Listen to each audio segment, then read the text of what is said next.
இனி விரைவு செய்திகளை பார்க்கலாம். சென்னை ஐசிஎஃப் தொழிற்சாலையில் இரும்பு கேட் சரிந்து விழுந்ததில் ரயில்வே பாதுகாப்பு படை வீரர் உட்பட 2 உயிரிழந்தனர். ஐசிஎஃப் தொழிற்சாலையின் நுழைவு வாயிலில் 15 அடி உயரம் கொண்ட இரும்பு கேட் உள்ளது. நேற்று மாலை சரக்கு வாகனம் செல்வதற்காக ஆலையின் கேட் திறக்கப்பட்டு பின்னர் மூடப்பட்டது. அப்போது கேட்டின் அடிப்பகுதியில் உள்ள சக்கரம் அதன் அச்சிலிருந்து விலகி கீழே சாய்ந்தது. அப்போது அங்கு பணியில் இருந்த ரயில்வே பாதுகாப்பு படை வீரர் லட்சுமணன் பணியாளர் நற்குணம் மீது கேட் விழுந்துள்ளது.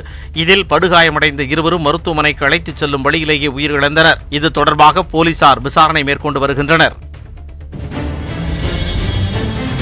வெளிநாடுகளிலிருந்து சென்னைக்கு சரக்கு விமானங்களில் ஆக்சிஜன் கருவிகள் வந்தடைந்தன. கொரோனா தாக்கம் அதிகரித்து வரும் சூழலில் நோயாளிகளுக்கு தேவையான ஆக்சிஜன் கிடைப்பதில் பெரும் பிரச்சனை ஏற்பட்டுள்ளது.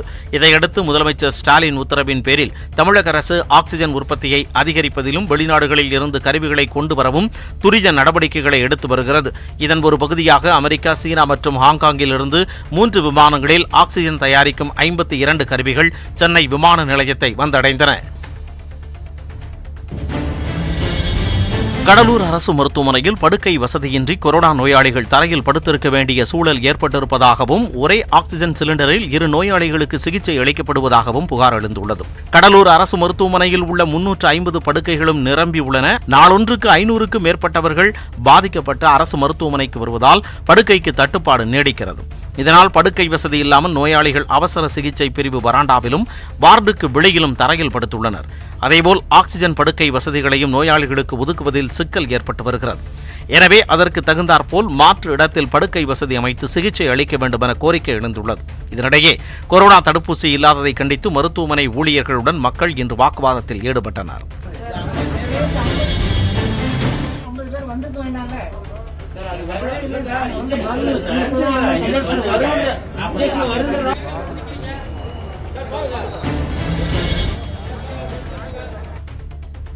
அனைத்து வகையான வாகனங்களுக்கும் சாலை வரி செலுத்த ஜூன் மாதம் வரை தமிழக அரசு கால அவகாசம் வழங்கியுள்ளது. இது தொடர்பாக வெளியிடப்பட்டிருக்கக்கூடிய அறிக்கையில் கொரோனா பாதிப்பால் நிதி நெருக்கடியில் இருப்பதால் முதல் காலாண்டுக்கான சாலை வரி செலுத்த ஆம்னி பேருந்து உரிமையாளர் சங்கம் அவகாசம் கேட்டதாக தெரிவிக்கப்பட்டுள்ளது. இந்த கோரிக்கையை அரசு ஏற்பதாகவும் ஜூன் மாதம் வரை அவகாசத்தை நீட்டிப்பதாகவும் அறிவிக்கப்பட்டுள்ளது. இந்தியாவில் கொரோனா தொற்றால் உயிரிழந்தவர்களின் எண்ணிக்கை தொடர்ந்து 3வது நாளாக 4000-ஐ கடந்துள்ளது. மத்திய சுகாதார அமைச்சகம் வெளியிட்டுள்ள அறிவிப்பின்படி கடந்த 24 மணி நேரத்தில் புதிதாக 2,63,000-க்கும் மேற்பட்டோர் கொரோனா தொற்றால் பாதிக்கப்பட்டுள்ளனர். 2 வாரங்களுக்கு பிறகு இந்தியாவில் தொற்றால் பாதிக்கப்படுபவர்களின் எண்ணிக்கை 3 லட்சத்திற்கும் குறைவாக பதிவாகியுள்ளது. சிகிச்சைக்கு பிறகு நேற்று ஒரே நாளில் 4,22,000 பேர் குணமடைந்துள்ளனர். அதே சமயம் கொரோனாவால் பாதிக்கப்பட்ட மேலும் 4,329 பேர் சிகிச்சை பலனின்றி உயிரிழந்துள்ளனர்.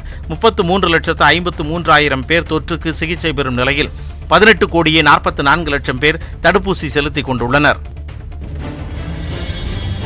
கொலை வழக்கில் தலைமறைவாகியுள்ள ஒலிம்பிக்கில் 2 முறை தங்கப்பதக்கம் வென்ற மல்யுத்த வீரர் சுஷில்குமார் டெல்லி நீதிமன்றத்தில் முன்ஜாமீன் கோரி மனு தாக்கல் செய்துள்ளார்.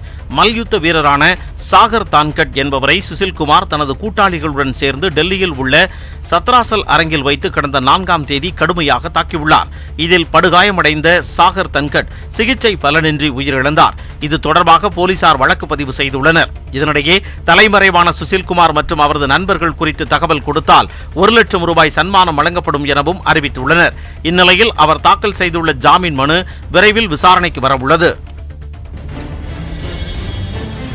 கொரோனா தடுப்பு நடவடிக்கையில் தமிழக அரசு சிறப்பாக செயல்பட்டு வருவதாக கன்னியாகுமரி மக்களவை தொகுதி உறுப்பினர் விஜய் வசந்த் பாராட்டு தெரிவித்துள்ளார். தலைமை செயலகத்தில் முதலமைச்சர் மு க ஸ்டாலினை சந்தித்து கொரோனா நிவாரண நிதிக்கு வசந்தன் கோ நிறுவனம் சார்பில் 25 லட்சம் ரூபாய் நிதியுதவியை வழங்கினார். பின்னர் செய்தியாளர்களை சந்தித்த அவர் அனைவரும் நிதியுதவி வழங்க முன்வர வேண்டும் என்று கேட்டுக் கொண்டார். கொரோனா பற்றி அதிகமாயிட்டு வருது. அதை குறைப்பது கட்டுப்படுத்துவதற்கும் நம்மளது தமிழக அரசாங்கம் நடவடிக்கை எடுத்துக்கொண்டு சிறப்பாக செயல்பட்டு வருகிறார்கள். அவர்களுக்கு உதவும் வகையில் எங்கள் நிறுவனம் சார்பாக வசந்தன் கோ சார்பாக முதல்வர் அவர்களை சந்தித்து ரூபாய் 25 லட்சம் ரிலீஃப் ஃபண்டுக்காக டொனேஷனாக கொடுத்துருக்கோம்.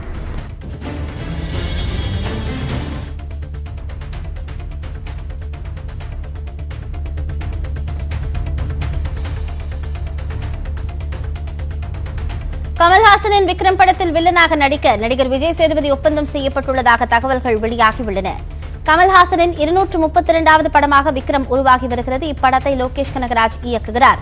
கமல்ஹாசனின் சொந்த தயாரிப்பு நிறுவனமான ராஜ்கமல் பிலிம்ஸ் நிறுவனம் இந்த படத்தை தயாரிக்கிறது.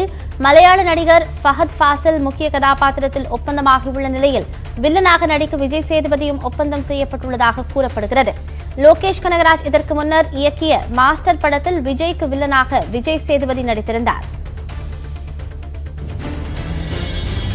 காசாவில் இன்று அதிகாலையில் 3 முறை நிகழ்ந்த குண்டுவெடிப்புகள் காசா நகரத்தையே உலுக்கியுள்ளது. இஸ்ரேலுக்கும் ஹமாஸ் அமைப்பினருக்கும் இடையே 2வது வாரமாக மோதல் தொடர்ந்து வருகிறது. இந்த தொடர் தாக்குதல்களால் காசாவில் இதுவரை 61 குழந்தைகள், 36 பெண்கள் உட்பட 212 பேர் உயிரிழந்திருப்பதாக காசா சுகாதாரத்துறை தெரிவித்துள்ளது.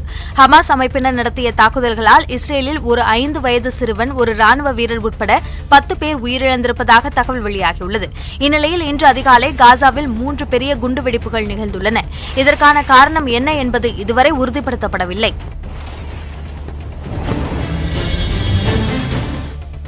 அமெரிக்காவில் ஜன்னல் விளிம்பில் சிக்கி தவித்த வளர்ப்பு கிளியை தீயணைப்புத் துறையினர் லாபகமாக மீட்டுள்ளனர். சிகாகோ பகுதியில் வசிக்கும் ஒருவரின் வளர்ப்பு கிளி மாடியின் ஜன்னல் விளிம்பில் சிக்கிக் கொண்டது. கிளியை மீட்க என்ன செய்வதென்று தெரியாமல் தவித்த அவர் அந்த வழியாக வந்த தீயணைப்பு வாகனத்தை நிறுத்தினார். அவர்களிடம் நிலைமையை விளக்கிய கிளியின் உரிமையாளர் கிளியை மீட்க ஏணி வேண்டுமென்று கேட்டுள்ளார். இதையடுத்து நீளமான கம்பு ஒன்றை எடுத்து வந்த தீயணைப்பு படை வீரர் லாபகமாக கிளியை மீட்டு உரிமையாளரிடம் ஒப்படைத்துள்ளார். There he goes.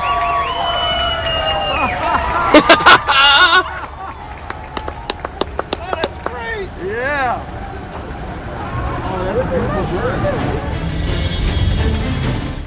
அமெரிக்காவில் பாலம் இடிந்ததால் தடம் புரண்டு விபத்துக்குள்ளான ரயில் தீப்பிடித்து எரிந்தது. அயோவா பகுதியில் உரங்கள் மற்றும் அமோனியம் நைட்ரேட்டை ஏற்றிச் சென்ற ரயில் ஒன்று பாலம் இடிந்ததால் தடம் புரண்டது. இதனால் ரயிலின் 47 பெட்டிகள் ஒன்றோடு ஒன்று மோதி தீப்பிடித்து எரிய தொடங்கின. இதையடுத்து அருகில் வசித்து வந்த பொதுமக்கள் பாதுகாப்பான இடத்திற்கு வெளியேற்றப்பட்டனர். ரயில் தீப்பிடித்து எரிந்ததால் உருவான அடர் புகை அந்த பகுதியை சூழ்ந்து காணப்பட்டது. இந்த விபத்து குறித்து விசாரணை நடைபெற்று வருகிறது.